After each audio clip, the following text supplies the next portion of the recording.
പ്രിയമിത്രങ്ങളെ, ഇന്നത്തെ കഥയിലേക്ക് എല്ലാവർക്കും സ്വാഗതം. കഥ ആരംഭിക്കാം. കുഞ്ഞുമോൻ, അതായിരുന്നു അവന്റെ വീട്ടിൽ വിളിക്കുന്ന ചെല്ലപ്പേര്. യഥാർത്ഥ പേര് സേതു എന്നാണ്. വെളുത്തു സുന്ദരനായ ഒരു പയ്യൻ. 20 വയസ്സ് കഴിഞ്ഞു. അവൻ പഠിക്കാനൊക്കെ മണ്ടനായിരുന്നു. അതുകൊണ്ട് +2 കഴിഞ്ഞു പഠിത്തം അങ്ങ് നിർത്തി. വെറുതെ അങ്ങനെ വായിൽ നോക്കി നടക്കുകയാണിപ്പോൾ. ആളൊരു നാണം കുണുങ്ങിയാണ്. വീട്ടിലാണെങ്കിൽ അച്ഛനും അമ്മയും ചേട്ടനും ഉണ്ട്. അച്ഛൻ ഡ്രൈവറാണ്. ചേട്ടൻ ചെന്നൈയിൽ ജോലി ചെയ്യുന്നു. വീട്ടിലാണെങ്കിൽ 1-2 പശുക്കളൊക്കെ ഉണ്ട്. അമ്മ അതിനെ നോക്കി വീട്ടുജോലിയും ചെയ്തു നടക്കുന്നു. കുഞ്ഞുമോൻ വല്ലപ്പോഴുമൊക്കെ കുടുംബ വീടൊക്കെ സന്ദർശിക്കാറുണ്ട്. അമ്മയുടെ കുടുംബത്ത് ഇപ്പോൾ അമ്മാവനാണ് താമസിക്കുന്നത്. അവിടെ പോയാൽ കുറച്ചു ദിവസം അവിടെ തങ്ങിയിട്ടേ പോരൂ.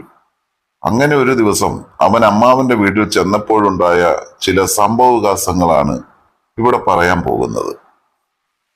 കുഞ്ഞുമോൻ അമ്മാവന്റെ വീട്ടിൽ ചെന്നപ്പോൾ സിന്ധുവിനും സിനിക്കും ഭയങ്കര സന്തോഷമായി. അമ്മാവന്റെ മൂത്ത മകളാണ് സിന്ധു, ഇളയവൾ സിനിയും. സിന്ധു കാണാൻ ഇരുനിറമാണ്, കാണാൻ അതിസുന്ദരിയും. സിനിയാണെങ്കിൽ വെളുത്തു മെലിഞ്ഞതാണ്. എങ്കിലും രണ്ടുപേരെയും കണ്ടാൽ ആവശ്യത്തിന് എല്ലാമുണ്ട്. സിന്ധുവിന്റെ വിവാഹം കഴിഞ്ഞിട്ട് 2 മാസം കഴിഞ്ഞതേയുള്ളൂ. ഭർത്താവ് ഗൾഫിലേക്ക് പോയി. അവൾക്കാണെങ്കിൽ ഭർത്താവ് ഒന്ന് തൊട്ട് തലോടിയച്ചു പോയതാണ്. പെണ്ണിനെ പിന്നെ പിടിച്ചാൽ കിട്ടുമോ? വഴിയെ നടന്നു പോകുമ്പോൾ ആൾക്കാരുടെയൊക്കെ നോട്ടം കാണുമ്പോൾ തന്നെ സിന്ധുവിന് കോൾമേർ കൊള്ളും. ആരെങ്കിലും ഒന്ന് വിളിക്കാമെന്ന് വെച്ചാൽ അവരെ എങ്ങനെ വിശ്വസിക്കും? വരുന്നവർ പിന്നെ അത് വെച്ച് മുതലെടുക്കാൻ നോക്കും. അത് പിന്നെ നാട്ടിലും വീട്ടിലും പാട്ടാവുകയും ചെയ്യും. തന്റെ ജീവിതവും കുട്ടിച്ചോറാകും. അങ്ങനെയെല്ലാം കടിച്ചു പിടിച്ചു നിൽക്കുന്ന സമയത്താണ് കുഞ്ഞുമോൻ അവിടേക്ക് വന്നത്.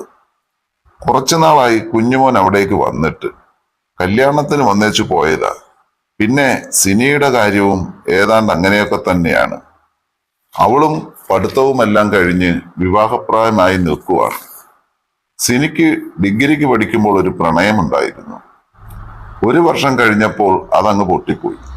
അതിനുശേഷം അവൾക്ക് പുരുഷന്മാരെ കാണുന്നത് തന്നെ ദേഷ്യമാണ്. എന്നാൽ ചിലപ്പോൾ മനസ്സിനെ നിയന്ത്രിക്കാൻ പറ്റാത്ത ദാഹവുമാണ് അവൾക്ക്. എന്നാൽ കുഞ്ഞുമോന്റെ വരവ് അവളുടെ മനസ്സിനും ഒരു കുളിർമ തന്നെ ഉണ്ടാക്കി. സിനിക്കൊരു കൂട്ടുകാരി ഉണ്ടായിരുന്നു, തൊട്ടടുത്ത വീട്ടിലെ രാജി.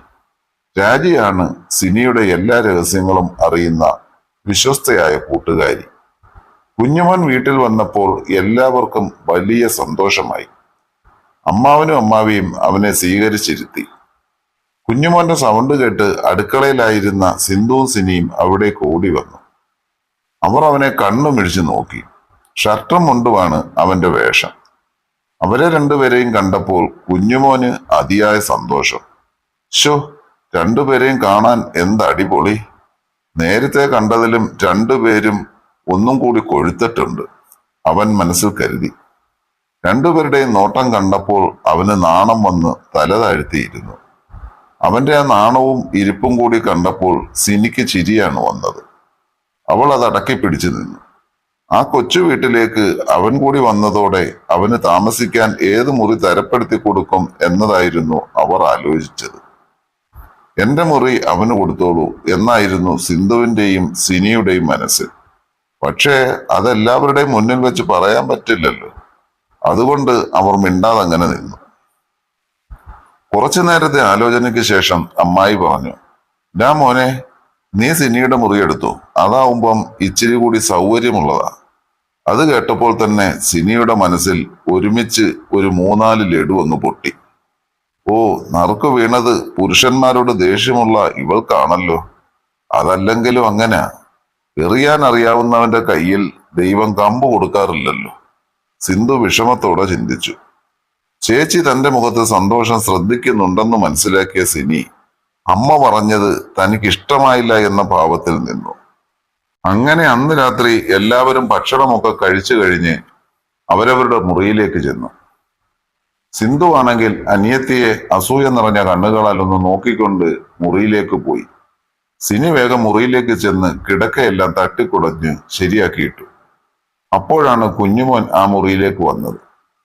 "ഡാ കുഞ്ഞുമോനെ, നീ ആ കട്ടിലിൽ കിടന്നോ, ഞാൻ താഴെ പായ വിരിച്ച് കിടന്നോളാം."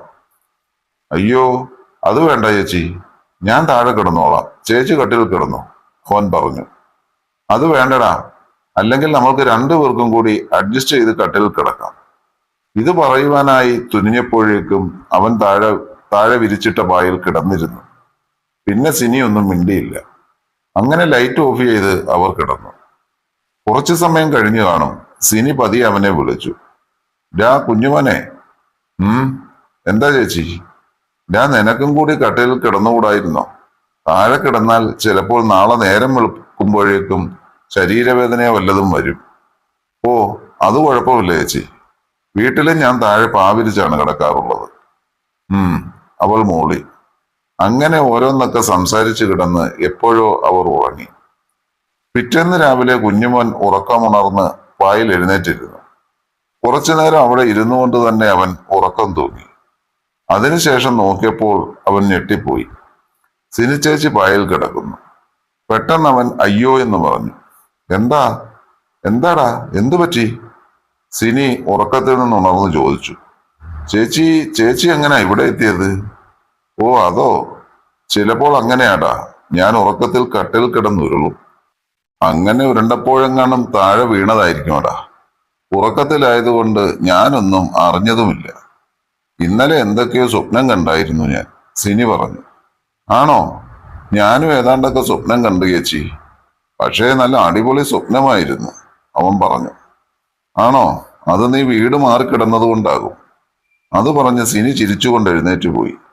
അവൻ എഴുന്നേറ്റ് പേസ്റ്റും ബ്രഷും എടുത്ത് വീടിന്റെ പുറകുവശത്ത് ചെന്ന് പല്ല് തേക്കാൻ തുടങ്ങി. അപ്പോഴാണ് അവൻ അത് കണ്ടത്. അമ്മായി കോഴിക്കൂട്ടിൽ നിന്ന് മുട്ട പറക്കിക്കൊണ്ടുവരുന്നു. തോനെയുണ്ടോ അമ്മായി മുട്ട? അവൻ ചോദിച്ചു. ആ, 10-20 കാണുമോടാ, അമ്മായി ചിരിച്ചുകൊണ്ട് പറഞ്ഞു. ഇതെന്ത് ചെയ്യും? വിൽക്കും അമ്മായി? അവൻ വീണ്ടും ചോദിച്ചു. ഏയ്, എവിടെ വിൽക്കാനാ? ഇവിടെ എല്ലാവർക്കും എന്നും പുഴുങ്ങിയ മുട്ട വേണം. ഇളയവൾക്ക് മാത്രം വേണ്ട, അവൾ മുട്ട കഴിക്കത്തില്ല. അതെന്താ അമ്മായി, സിനിച്ചേച്ചി വെജിറ്റേറിയൻ ആണോ? എവിടാ, വെജിറ്റേറിയൻ ഒന്നുമല്ല. അവൾക്ക് ദിവസവും മീനോ ഇറച്ചിയും വേണം, അല്ലെങ്കിൽ കൊച്ചമ്മയ്ക്ക് ചോറിറങ്ങത്തില്ല, അമ്മായി ചിരിച്ചുകൊണ്ട് പറഞ്ഞു. അങ്ങനെ അവർ സംസാരിച്ചു കൊണ്ടിരിക്കുമ്പോഴാണ് അവൻ അത് കണ്ടത്. അടുത്ത വീട്ടിലെ രാജി കുത്തിയിരുന്ന് പാത്രം കഴുകുന്നു. അവളുടെ ആ ഇരുത്ത അവനങ്ങ് നന്നേ ഇഷ്ടപ്പെട്ടു. ഹോ, എന്തോന്ന് സാധനമാത്, അവളുടെ ഇരുത്ത കൊള്ളാം, അവൻ മനസ്സിൽ പറഞ്ഞു. പെട്ടെന്നാണ് രാജി തല ഉയർത്തി നോക്കിയത്. അവൾ കണ്ടു കുഞ്ഞുമോൻ തന്നെ നോക്കി നിൽക്കുന്നത്. അവരുടെ രണ്ടുപേരുടെയും കണ്ണുകൾ ഉടക്കി. അവർക്ക് രണ്ടുപേർക്കും എന്തോ പോലായി. അപ്പോൾ ഇതാണ് സിനി പറഞ്ഞ ആ പയ്യൻ. കൊള്ളാമല്ലോ പയ്യൻ, അവൾ മനസ്സിൽ പറഞ്ഞു. കുറച്ചു കഴിഞ്ഞു കാണും. സിനി കുളി കഴിഞ്ഞു വന്നപ്പോൾ അമ്മയോട് ചോദിച്ചു. കുഞ്ഞുമോൻ എന്തിയെ അമ്മേ? അവനോ? അവൻ കുളിക്കാനായിട്ട് കുളത്തിലേക്ക് പോയി, അമ്മായി പറഞ്ഞു. അങ്ങനെ അന്ന് വൈകിട്ട് രാജി സിനിയെ കണ്ടു. രാജി ഓടി വന്ന് സിനിയുടെ അടുത്ത് പറഞ്ഞു. ഞാൻ കണ്ടു നീ പറഞ്ഞ പയ്യനെ. കൊള്ളാം കേട്ടോ, ആൾ അടിപൊളിയാണല്ലോടി. നിന്റെയൊക്കെ ഒരു ഭാഗ്യം. ചേട്ടത്തി അനിയത്തിയും കൂടി അവനെ കൊല്ലല്ലേ. ഒന്ന് പോടി എവിടുന്ന്, പന്നത്തരം പറയാതെ, സിനി പറഞ്ഞു. ഓ, പറഞ്ഞത് പെണ്ണിന് സൂചിച്ചില്ല. വല്ലതുമൊക്കെ നടന്നോ? രാജി ചോദിച്ചു. ഒരു കാര്യം ഞാൻ പറയാം, ഇതുപോലെ ഒരു ചാൻസ് എനിക്ക് കിട്ടില്ല മോളെ. നിനക്ക് വേണ്ടെങ്കിൽ എനിക്കൊന്ന് മുട്ടിച്ചു താടിയ പയ്യനെ, രാജി കെഞ്ചി. സിനി അവളെ രൂക്ഷമായി ഒന്ന് നോക്കി. രാജിയുടെ പറച്ചിൽ കേട്ട് സിനിയുടെ മനസ്സിലും ഒരു പൂതി തോന്നി, കൂടാതെ ഒരു തരിപ്പും. ഞാൻ പോവുക. സിനി വീട്ടിലേക്ക് നടന്നു. പോകുന്ന വഴിയിൽ അവൾ രാജി പറഞ്ഞത് ഓർക്കുകയായിരുന്നു. ഇതുപോലൊരു ചാൻസിന് കിട്ടില്ല, അവൾ പറഞ്ഞത് ശരിയാ. എന്തായാലും ഇന്ന് രാത്രി ഉറങ്ങാൻ കിടക്കുമ്പോൾ അവനെ ഒന്ന് വടവി നോക്കണം. കിട്ടിയാൽ അവനെ എല്ലാം പഠിപ്പിച്ചെടുക്കണം. നല്ലൊരു പയ്യനാണ്, കൊള്ളാം. അവൾ ഓരോന്നങ്ങനെ ചിന്തിച്ചുകൊണ്ട് വീട്ടിലെത്തി.